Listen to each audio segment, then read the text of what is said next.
Do you remember a play that Wilson made?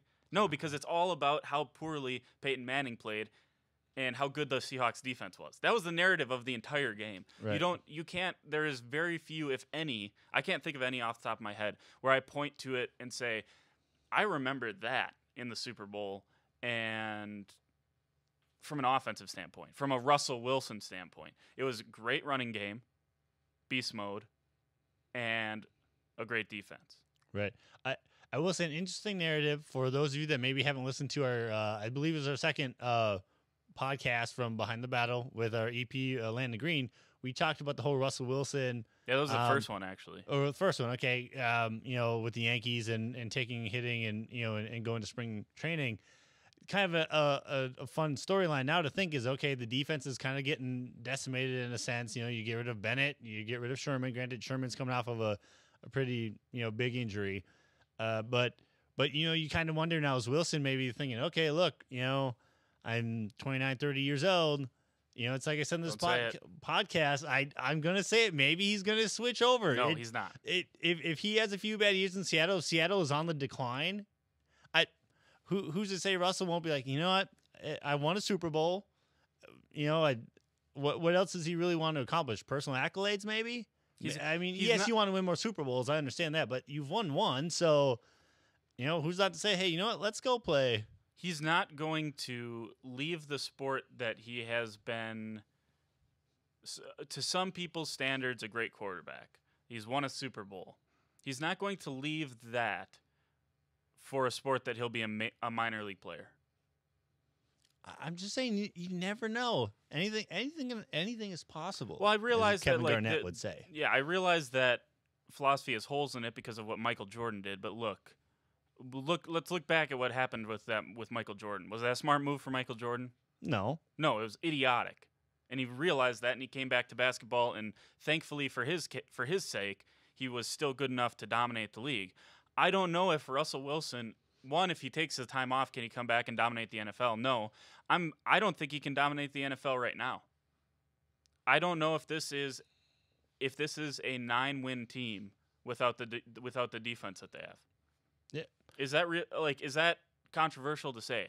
No, I think it's very realistic. I don't feel Russell is an average quarterback. I think he's better than average, but he's definitely not, I'm with you in the sense of he's not a superstar. He is not, he's not a Drew Brees, obviously a Tom Brady, Aaron Rodgers. Yeah, it's ludicrous to even start talking about that. Right, but that's what I'm saying. Like, he's better than average, though. I will say that. Like, what's the definition of average? Give me an average quarterback. Blake Bortles.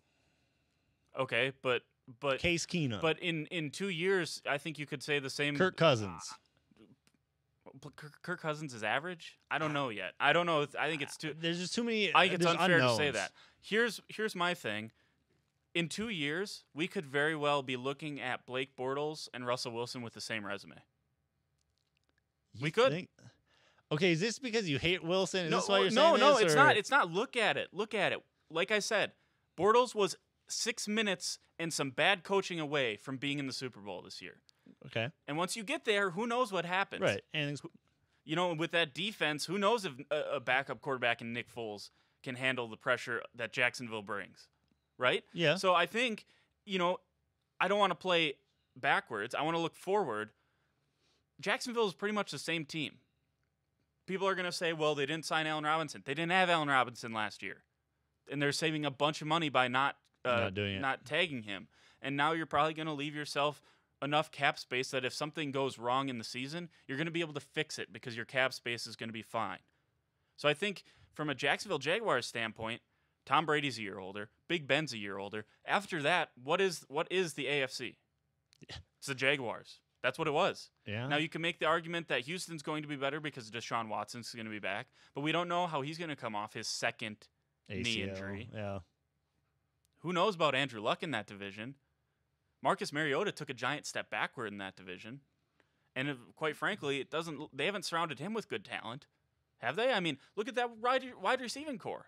And Derrick Henry is still unproven as a bell cow. I like Derrick Henry, but he's still unproven.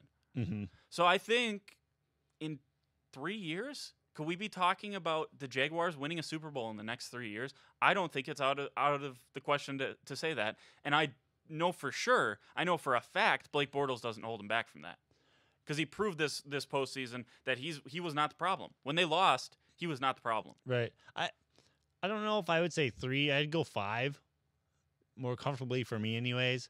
Well, but after the reason I go 3 and not 5 is after a while you're gonna start losing these defenders if you're the Jaguars.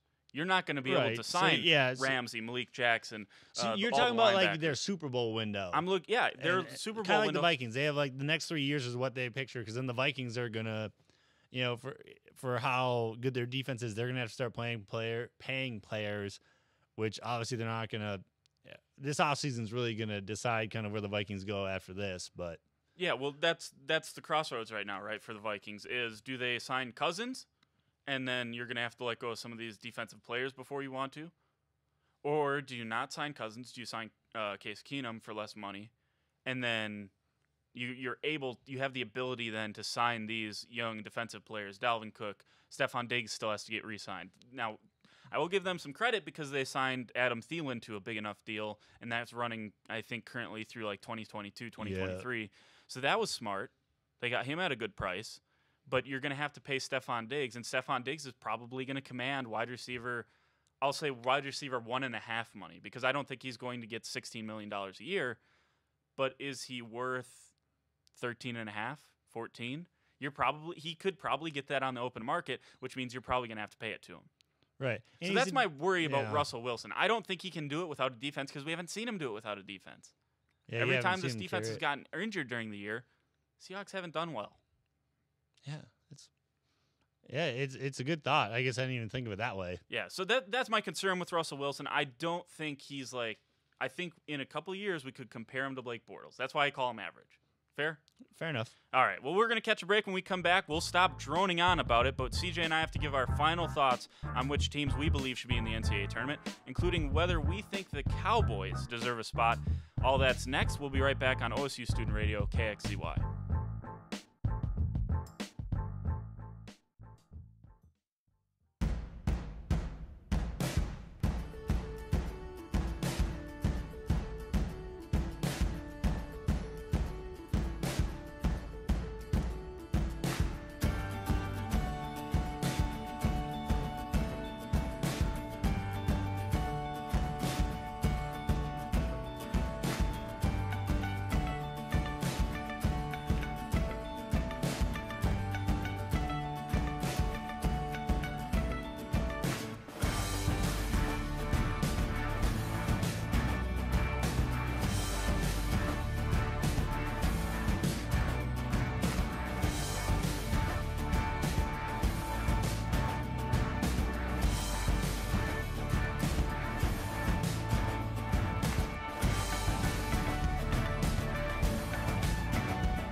Welcome back into Studio 318 here in the Paul Miller Journalism Building.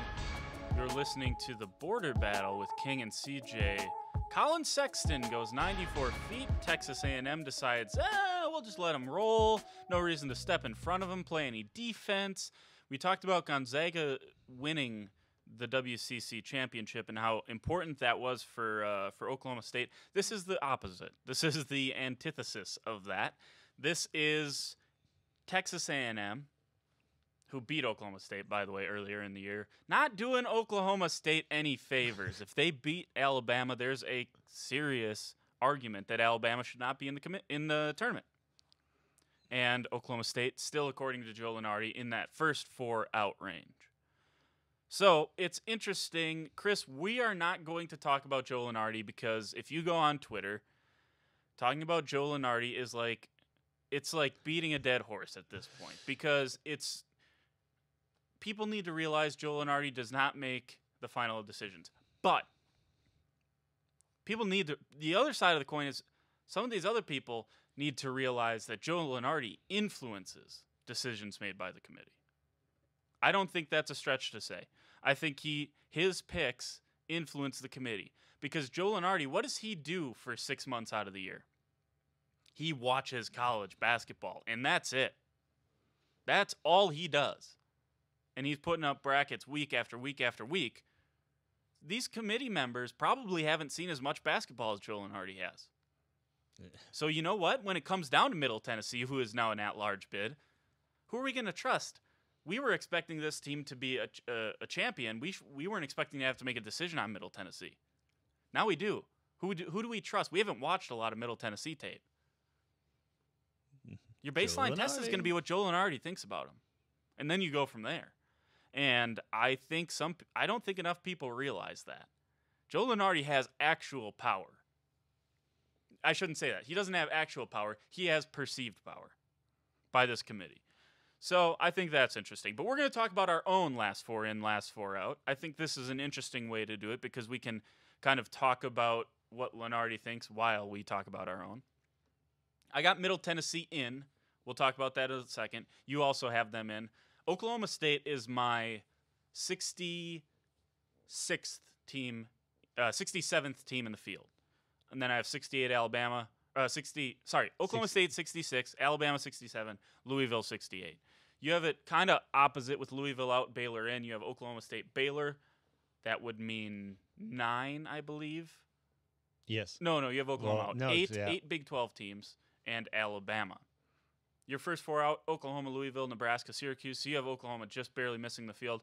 Notre Dame, Baylor, Marquette, Nebraska for me. You say, where's Oklahoma? Are they safely in the field? No, they're the next 4 out. They're playing such pathetic basketball. They deserve to be nowhere near the NCAA tournament. Now, can you make arguments for Oklahoma to be in? Yes, you can. Are people in Norman saying, hey, there's a lot of evidence that supports Oklahoma State not being in the tournament? Yes, there is. There is plenty of evidence to support Oklahoma State not being in the tournament, including RPI, which no one understands, again. But you talk about RPI, Loyola Chicago from the Missouri Valley Conference, 27 RPI. Middle Tennessee, 29. That's why I have Middle Tennessee on this list, is because regardless of what we think about RPI, it's an actual thing that makes decisions in the committee selection process, and I think that's why they're in pretty safely. You know, I'm shocked that he has them that Lunardi has them in the last 4 in. I have him right on that cusp of maybe even getting a bye, because I think if you're a top 30 RPI team, regardless of how it's calculated, because again, I still don't know, I think it makes sense to have them in the tournament. I don't know what your thinking was behind Middle Tennessee. No, I totally agree. Like you said, when they were projected to actually win their respective conference, and then unfortunately they lost, I'm still the same thing. Just because you lost doesn't mean they should also downgrade them to a play-in game, because, like you said, either way, they deserve to be in. And so I'm the same boat. I think they should have a bye. Obviously, you don't have them at a bye here, though. Well, I have them as last 4 in, right? But out of the ones I was looking at, they would be like my last 4 in, considering of like the teams that were on that list, if that makes sense. Okay. But so you have them playing a playing game here, though? Here, yes. Okay. Alabama, is there anything in there? I think Colin Sexton in Alabama is more balanced and more consistent than Oklahoma. And if you're a consistent team and you have a superstar, I think that makes you, then you can maybe make that superstar argument that Oklahoma fans make with Trae Young. If you've lost 14 out of your last 18 games, I don't know if you're allowed to make that argument if you're Oklahoma. Can you? Sure. I don't know if you should be allowed to make it, though. That's why I put Alabama in Colin Sexton factor. You have Baylor in. I think this is interesting because Baylor was a team that was a last four bye, and they fell out of the tournament. Not to the first four out, to the next four out. This is a fall of like 10 spots, which is virtually unprecedented at this time in the year. What do you think Lunardi was thinking pulling them out? And obviously you disagree because you have them in. Well, that's the thing. I don't know what Lunardi was thinking by pulling that, like doing what they did. They lost to West Virginia. West Virginia is a good team. Yes, has West Virginia had their inconsistencies? Sure. Which team hasn't? But like, it's not like they lost to Iowa State. If they lost to Iowa State, yeah, I could see the reason for them maybe getting dropped as far as Lunardi did. But you know, for the hot streak that they went on towards the end of the season, they deserve to be in the conversation, and I have them above OSU because they also swept OSU. That's kind of my tiebreaker thing of they deserve to be ahead of OSU just for what they've done, especially to us, in the sense of like, okay, they're both pretty equal, but Baylor's also swept us. So that's why I did it that way instead of going the other way around. I understand that, and that's going to be the argument if Oklahoma State gets in and Baylor doesn't, is how do you keep out a team that Oklahoma State swept? You mean that got swept? That got swept. Oklahoma State got swept by Baylor. Yeah. I understand that, but the other side of the coin is Baylor didn't sweep Kansas in the regular season. You know what I mean? Yeah. So there's different ways you got to look at this, too. Well, so then let me ask you this, though. Then do you take into effect how I don't want to say like we lost badly to Kansas yesterday, but we lost by, 12 was it? 12 or 14 I think. something like that. You know, so do you the question is then with the Kansas thing, do you take the third game into account or no? You know, do you count it as, okay, OSU had a bad game or not? I mean, they were up by 10 in the first half. And I count it as OSU had to play 2 games within 18 hours. And one of them was against the number 1 seed. That's what I call that. I call it, how do you expect a team when they have to play hard? I mean, now theoretically they could have probably sat their starters for the last 2 minutes against OU. But in March, you don't test that. In a game that if you lose, you're for sure out, you can't test that. So I'm okay with Boynton playing down to the wire with Oklahoma. I think you have to do that in March. And then you have to come out the next day. By the way, that's a 6 o'clock game. You get done at about 8 o'clock. 8:30 probably right around. And then you get back to the hotel, 10 o'clock tops? At the very earliest, you're getting back at 10 o'clock. You got to do some rehab, I'm sure, that night. Take care of some things. And then you got to wake up and you got to be to the arena by, I would guess, probably 9, 10 o'clock the next morning. And you got to start, again, you're probably rehabbing stuff, and then you got to get to the warm-up. And then you got to get ready to play. And emotionally, you probably haven't even fully come down from that Oklahoma win. And you got to get right back up and play at a high level for this game, which was not a problem. They started well. But if you're going to talk about that, Chris, then we have to talk about Louisville, who's in Lunardi's bracket right now. They are the team ahead of Oklahoma State. And this team, in the last 9 minutes, they scored 8 points. And they gave up 19 to Virginia. Is that not kind of the same thing? Like Oklahoma, when they got blown, when Kansas started to blow the door open, it wasn't like it was over a super sustained period of time. That was a quarter of the game that Louisville played like crap. And I'm not saying Oklahoma State played great from wire to wire, but I don't think you can say that Kansas was like miles and miles better than them for the last quarter of the game, can you?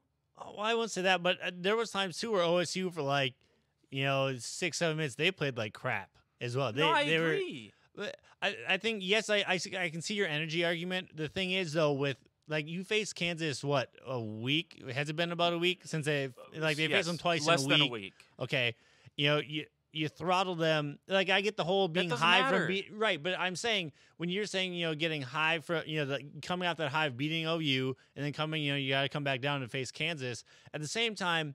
I feel. You don't have that much pressure. Yes, you have pressure because it's Kansas, but at the same time, you just throttle them on your home court. But that doesn't matter. They're still a top 5 team in the country. Right, and you got to give them their respect, and I understand that, but... So here's the thing, Chris. You're now saying OSU is expected to beat Kansas. That's what you just said, essentially. I would give them a good chance as anyone up higher ranked. So do I. I give Oklahoma State as good a chance as anyone as well.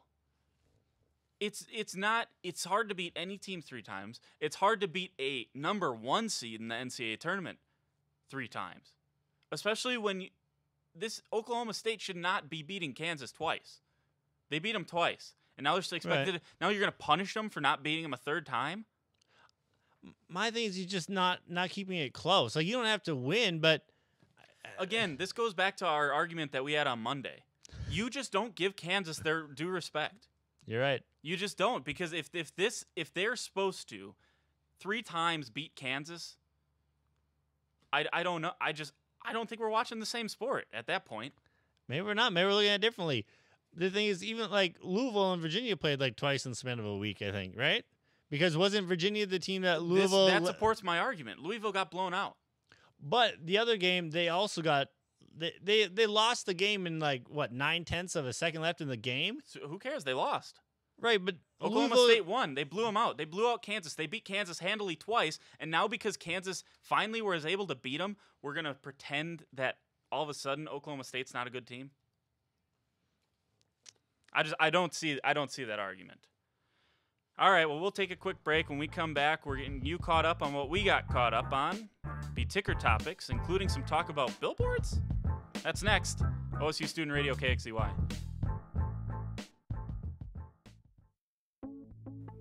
Hi, I'm Gina Noble, and I'm the mayor of Stillwater, Oklahoma. Stillwater, Oklahoma is anything but still. We are a vibrant community, and we are conveniently located near Oklahoma City, Tulsa, and Wichita, Kansas. We're the home of the Oklahoma State Cowboys, and we serve as the cultural, economic, and athletic hub for North Central Oklahoma. In fact, several Quality of Life magazines have recognized Stillwater as one of the nation's 100 top places to live and one of the best places to golf. Established in the land run in 1889, Stillwater is a safe, vibrant community. It boasts a great educational system from K through 12, all the way up to our world-class university, Oklahoma State University. We have an exceptional downtown with a strong entrepreneurial spirit, numerous city parks and trails, and our medical resources are second to none. Stillwater is a wonderful place to begin your career, to start a business, to raise a family, or to retire.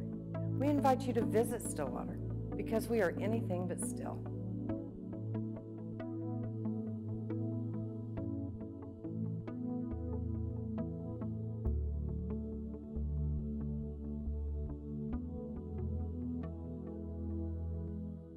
Think you're not involved in your community? Think again. Spending your money with local businesses is more than an economic choice. It's a way you can have a say in the look and feel of your hometown. This spring, I invite you to shop in downtown Stillwater. Downtown Stillwater is home to locally owned shops, boutiques, eateries, and dependable professionals that you can trust. Find the perfect gift for your graduate, have a delicious meal with mom, or just stop in to enjoy great spring savings. By creating a demand for local goods and services, you can ensure a place for the local businesses that help give our community character and keep it unique. On behalf of Downtown Stillwater, thank you for shopping local.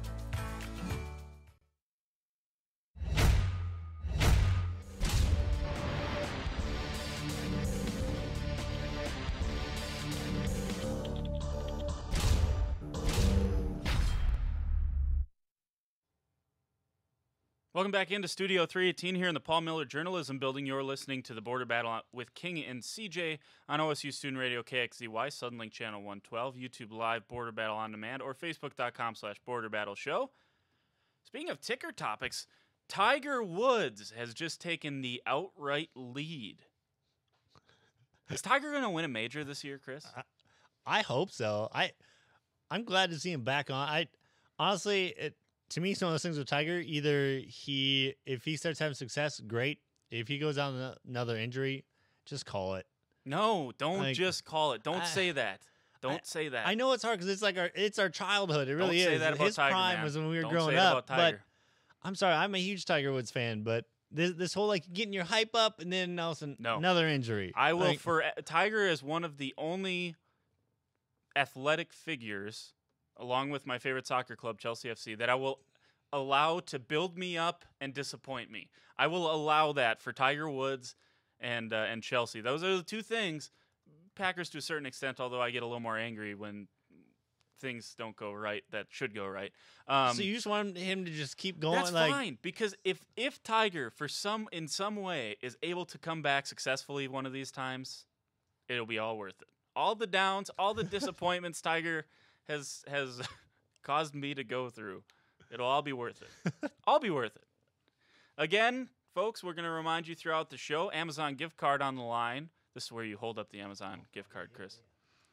Amazon gift card on the line if you enter our bracket challenge. Again, you go to our website and fill out a bracket. Any bracket you like, submit it on there. We'll keep track, post the standings, etc., etc. Well, let's jump into our actual scheduled ticker topics, although I do want to talk more about Tiger, but a different day we can, I suppose. There's a billboard up in L.A., hashtag LABron. First of all, you got a problem with them spelling his name wrong? We're just putting Braun? To use the LA part? No, I think it's the. You think it's creative? Yeah, I would say. If I'm LeBron, I'm saying you spelled my name wrong. I don't even care if you're trying to make a joke. Why? Because you're LeBron James? Yep, LeBron James. See, if I'm LeBron, being a entrepreneur style as LeBron is, I'm gonna be like, hey, that's creative. That's creative. I like that. Let's add it to my portfolio. You could also throw in the whole Philly thing with Philly buying billboards in Cleveland, going, hey, Philly needs you. Philly did it as well. Philly did it. So this says Cleveland and Philly, you can't compare with LA. Hashtag LABron. Are you okay with teams buying billboards or fans buying billboards? Obviously, teams can't do it or they get fined like Magic Johnson does. Are you okay with teams buying billboards to recruit LeBron, or is this... Does this show that you're scared? No, I'm all for it. I think it's a cool aspect to have because like you said, it's the city or the fans that are doing it. If they want to spend the money on a billboard and not even maybe have a chance, speaking of Philly, not even have a chance probably to get LeBron, and you want to spend the money to do it, who am I to stop you? If I'm that company, I'm all for it. Let them do it. Philly does, by the way, have a chance to get LeBron. I think that's one team that people are underdog are not giving enough credit. Them and obviously staying in Cleveland. I don't think they give enough credit that he's going to stay. Here's my thing. If I am a fan of a team, instead of buying billboards to talk to LeBron, I want to buy billboards to talk to Magic Johnson and Jeannie Buss and say, hey, let's make this an attractive franchise. Not franchise. Let's make it an attractive team for LeBron James. LeBron loves L.A. You don't need to pitch L.A. to LeBron. He has a house there. He lives there in the offseason. You don't got to pitch L.A. to LeBron. And you don't got to pitch Philly to LeBron because he probably doesn't want to live in Philly. So you don't got to pitch Philly to LeBron. He doesn't want to learn what brotherly love is? I'm sure he does. I'm sure that's all great. But LeBron is going to go to win championships. That's where he's going to make his decision. So if I am a fan, I'm not clamoring to LeBron. I'm clamoring to my organization, my GM, my coach, my owner to say, hey, make this an attractive place for LeBron because, quite frankly, we're not going to sell him on the city at this point in his career. Two things. One, LeBron has so much power that's why I would do the same thing. I get your argument. But LeBron can't talk to Magic Johnson. Yeah, but LeBron also has all the pull in the world. So with any team. I understand that, but what is it good? What good does it do to? I don't understand what good it does to recruit LeBron. Okay, are you trying to make LeBron feel better that he didn't get recruited out of high school because everyone knew he was going to the NBA? He didn't get to go make his official visits to Duke and North Carolina and Ohio State. Poor LeBron. No, I just like I said, I think it's a cool thing to do. It's a waste of money. Well, hey, if they're willing to spend the money, good for them. But let me ask you this: is this granted, it's a fan thing in a sense, but is this if you're a player on LA or Philly, are you for these fans doing this, or do you feel like if anything they should be paying for billboards to support like their own team? If that makes sense. Like if I'm from Philly, wouldn't I want billboards of either Joel Embiid or something up instead of if I am a player, I couldn't care less.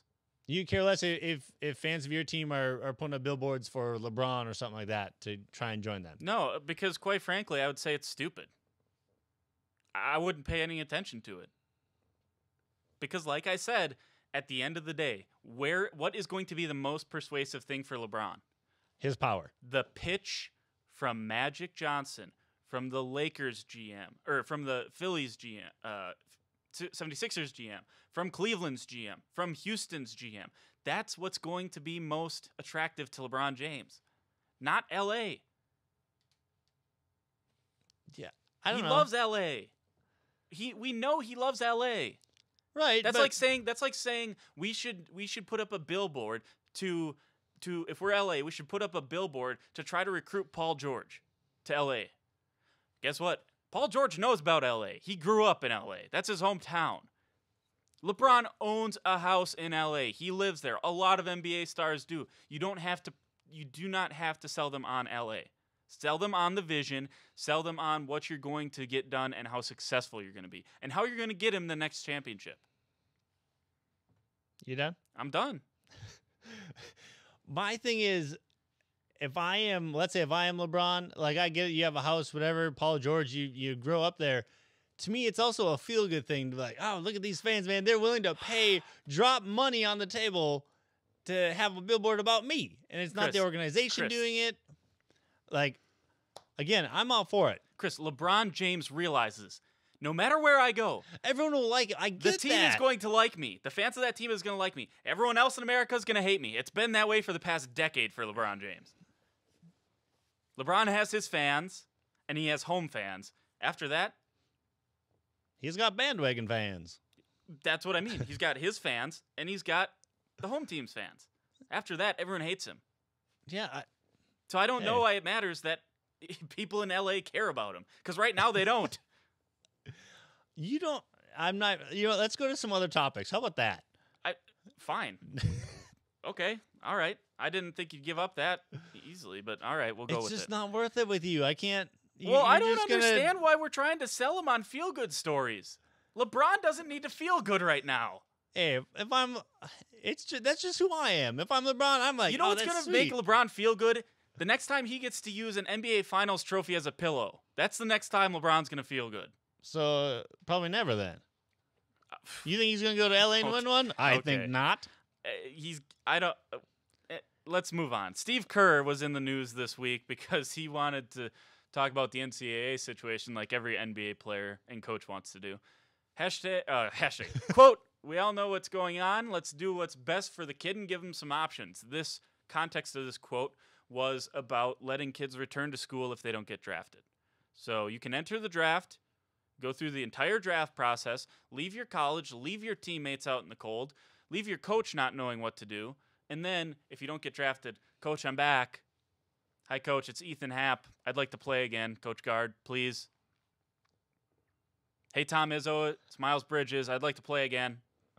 No, this is ridiculous. What do you think about this first? Because I know we may not get back to you if I start. Like hearing that, and like in that argument, yes, I don't like it.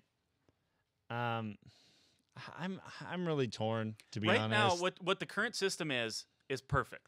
You let them go and you let them get scouted. You let them go through combine workouts. You let them go through most of the pre-draft process, and then then these players get told, "Hey, you're not going to get drafted." If you still want to, in your brain, tell yourself that you're going to get drafted when experts are telling you you aren't, you don't deserve a second shot. So, okay, to get clarification, is this saying after the draft's been done? After the draft is done and you didn't get picked. Because I was going to say, technically, Jeffrey Carroll did that. He declared for the draft, and then he came back. That's what I just talked about. You can do the whole pre-draft process. Okay. Steve Kerr is saying you go through the draft, you enter the draft, and if you don't get picked, you get to come back. Okay. No, then I will agree with you in that sense. I was saying if they're talking more of the pre-draft, I'm like, well, why wouldn't you allow them to come back? Because they haven't gone through the, getting actually possibly drafted, whatever. But at the same time, this whole, you're making a decision in a sense. You're becoming an adult by saying, you know what? Nope, I'm done here. I feel like I can't gain anything else from being on this team or anything, getting more, information out of you, coach. I'm ready for the next step. And if you're not drafted, tough luck. Then you go play over in Europe and find a way to get drafted. You go to the G League and find a way to break into the league. Don't go back to college. Right. Don't. It's not fair. It's not fair. I'm gonna use the Wisconsin example because that's what I know the best. It's not fair for Ethan Happ to do that and then come back and say, oh, by the way, you juniors and sophomores that we're going to get more playing time. Oh, by the way, this recruit that decided he's going to change his commitment at the last second because I left. Sorry, I'm coming back for my last year. That fair? I don't think it is. No, I was gonna be like, oh yeah, but I didn't mean like fair going against. I was like agreeing with you and like, yeah, for sure. So that's why I think, Steve Kerr and LeBron James and all these guys, okay, you say this stuff, let's put it into a practical situation and tell me on all sides if it works, not just on your side, Steve Kerr, not just from your point of view. Let's look at it from everyone's point of view on this, and let's see if it's a practical situation, right? So I think that is what these guys lack to do sometimes. Yeah. They don't look at it from every situation. All right, real quick, we're going to talk about Lionel Messi because we don't talk enough soccer on this show, and I want to talk about it. He scored his 600th goal recently. Just can't stop scoring. Never has been able to stop scoring. In fact, he crossed a milestone. He finally scored against Chelsea in his career for the first time in his long, illustrious career. Almost scored 600 goals before that happened. But he scored his 600th goal. Chris, I know you don't watch a ton of soccer. Messi or Ronaldo? Oh, in what sense? What are we talking Best here? player in the world. Overall? Best player in the world. Ooh, I'd probably say Ronaldo. No, man, you're giving me the look. Look. Oh no, you gave me the look. I hate this Ronaldo Messi thing because you look at all the statistics, and unless you start like selectively picking statistics, Messi wins every time. Messi wins the argument every time. I'm trying to find the statistic here, how much faster he did it than Ronaldo. We're getting yelled at here, so we got to get out. I'm just telling you this.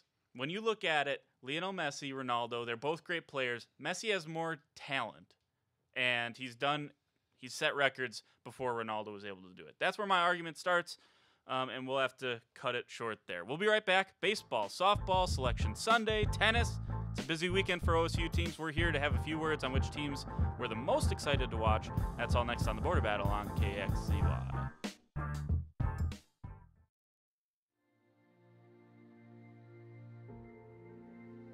What is arts and sciences? We aren't all about the arts. We like to think of ourselves as explorers. From exploring the human mind to discerning the building blocks of the universe.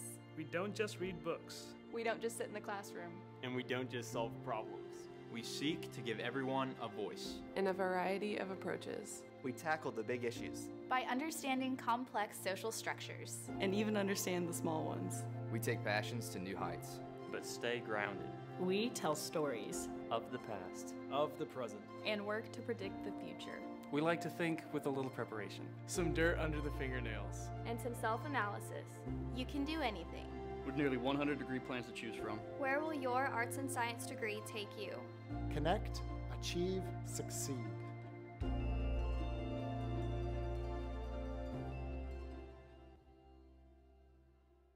To our neighbors and friends, we come to you today to let you know what's on our hearts. Because you're the reason what we do is so much more meaningful than a job. The reason we believe in the power of investing in tomorrow and the power of community. So this is simply thank you. As we step boldly into a time of growth and change, consider this our promise that every investment in our hospital is an investment in our communities. This spring, I invite you to shop in downtown Stillwater.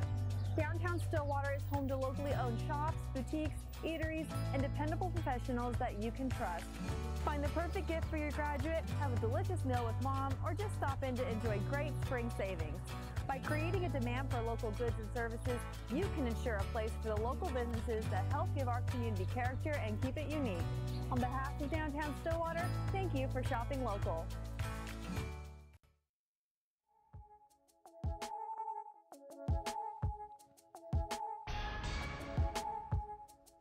Welcome back into Studio 318 here in the Paul Miller Journalism Building. You're listening to the Border Battle with King and CJ. Southern Link Channel 112, YouTube Live, Border Battle On Demand, Facebook.com/Border Battle Show, and OSU Student Radio KXZY. Had Carson Teal on earlier this year talked a little bit about the baseball team, and I believe it was after their first series that we talked to him. They're going to be entering their next series against Michigan Eastern Michigan University. Comes to Stillwater, I believe. Yep. And for the next 3 days, we'll be playing against the Cowboys. Kind of interesting. They had a couple good wins, couple big wins over the course of the week. They beat Missouri State. That was an interesting comeback. I don't think Teal pitched in that game. They had a couple other relievers they were working in that one. 10-8 they won that one. It ended up being a 5-run seventh inning that ended up getting Oklahoma State over the edge and winning that ball game. Softball is also in Oklahoma City for the Hall of Fame, whatever it is, the Hall of Fame Classic. They're down there. Purdue, one of the teams they play. I think, was it Seton Hall that I saw? St. Francis, UConn. UConn was the team I was thinking of. Drake, Pacific. Interesting weekend here, Chris. You also got men's tennis going on the road. They play at Memphis, at Tulsa this weekend. Equestrians at home against West Texas A&M. Women's soccer in action this weekend. U20 women's Mexican national team. Again, Kim Rodriguez probably going to play for the Mexican national team, you would guess, with the World Cup coming up this summer for them. What are you most excited about as far as the weekend goes? Obviously, Selection Sunday also on Sunday. And then Monday, we'll kind of break down beforehand. Selection Monday is the women's tournament selection show. I don't know. The thing is, we've talked about this for the past few weeks with all of our spring sports being so consistent, always being right up towards the top, always being good, always being able to compete against all these teams. They all excite me in a sense because they're all really, really cool games. Maybe softball is more of at the top just because they're ranked maybe, which isn't, I guess, fair in a sense to baseball or the tennis team, but because the tennis team is also, I think, ranked as well. I don't know what the men's is. I know women's is. Yep. And the soccer team is just coming out there, great season in the fall. So it's one of those hard things to really choose. Can I actually choose one? I'll choose softball, but really I'm excited for all of them. Yeah, by the way, NCAA indoor championships, men's cross country, and I believe women's track and cross country also at the indoor championships this year. Those teams are always successful, always right at the top of the podium when we're talking about that. Men's wrestling getting ready to head out. I believe it's the following weekend is the 15th, next Thursday. It starts with the NCAA wrestling championships. I think they have 9 guys going. 8 of them are seeded wrestlers, including Dean Heil, 2-time national champion, Piccanini as a 4 seed, Cade Brock, I believe, is a 4 seed. So plenty of opportunities coming up here to get out there and support. And obviously, the interesting thing would be is, and I know it's not much of a consolation, but I'll mention it as a consolation. If Oklahoma State men's basketball does not make the tournament, they'll host NIT games because they're going to be probably a 1 seed if they don't make the NCAA tournament. So that's also exciting because maybe you could show that you actually support Oklahoma State. Right. Because quite frankly, let's say this real quick. If Oklahoma State could fill up GIA with the amount of people that are now angry that Lunardi doesn't have them in the bracket, they'd have sold out all season. Yeah. If you look at Twitter, you put those people in GIA. Yeah, you're not wrong. Get out and support the team. I will also say we don't really give them a lot of credit. Lovin is the equestrian team. It is a senior day. They're ranked number 4 for in the equestrian. Yeah, I do feel bad about that because if I understood equestrian, we could talk about it more, but I don't. Right. Yeah, which is fair to say too. I'm not much of an expert on it, unfortunately. Yeah. Well, I mean, it'd be like if we came on set here and started talking like the ins and outs of hockey. Like, right, our viewers probably wouldn't understand a lot of it, right? Right. Yeah, some good old hockey. Hockey, yeah. HAWKEY, hockey, college. But no, I mean, I think it's going to be an interesting weekend. I like softball's chances to maybe go on another, keep the winning streak going. They went 5-0 last weekend in Stillwater. I think they have a real good chance to go 5-0 again this weekend if they play well. And baseball, 7-4 now. if they can continue their, gaining some momentum here, because that's all you have to do in non-conference play, build some momentum up and then try to carry it into conference play. Because look, the Big 12's a really good conference as far as baseball, softball, all of that goes. And to add to that, maybe if people that are watching or listening, with these records that we just talked about, with the Cowboys baseball being 7-4 and stuff like that. Also remember, you may not be happy with the record, but it's a long season. There is plenty of baseball, sports to go around. In that sense, not saying anyone's maybe panicking, but no, it's early. You're right, and it's always that difference when you. It's almost like every April when every baseball team's fan base freaks out a little bit early in the season. When their team goes on an 8-game losing streak and their record's like 2-10, and everyone's like freaking out, and it's like, then you realize, calm down. There's still 150 games left in the season. So that's the same thing here. When you lose a game, it's not like, I always think like when you lose a football game, that pit in your stomach for an entire week because there's not that many chances, especially in college football. Basketball, same way. You can have a pit in your stomach for like a couple days because that's a big loss. And I think it's totally different when you're talking softball, tennis to a certain extent because they usually get quite a few matches in, and then baseball as well. You got to take it with a grain of salt, some of these losses. Right, and you also have to remember for the Cowboy baseball team, they have not had a consistent week, really. No. I mean, this past week, they had the 2 weather rained out or iced out games, was it 2 weeks ago now?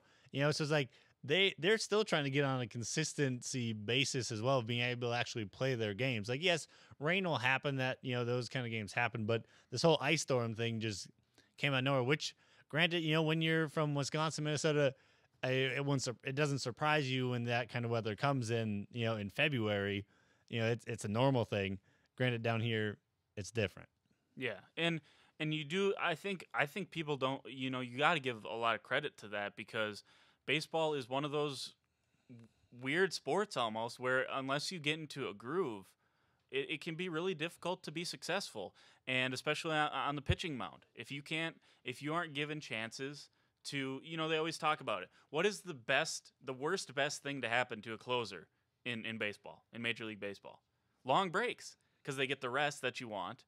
But the flip side and the downside of it is you lose your good stuff. If you throw a good breaking ball, you're probably going to lose some command on it.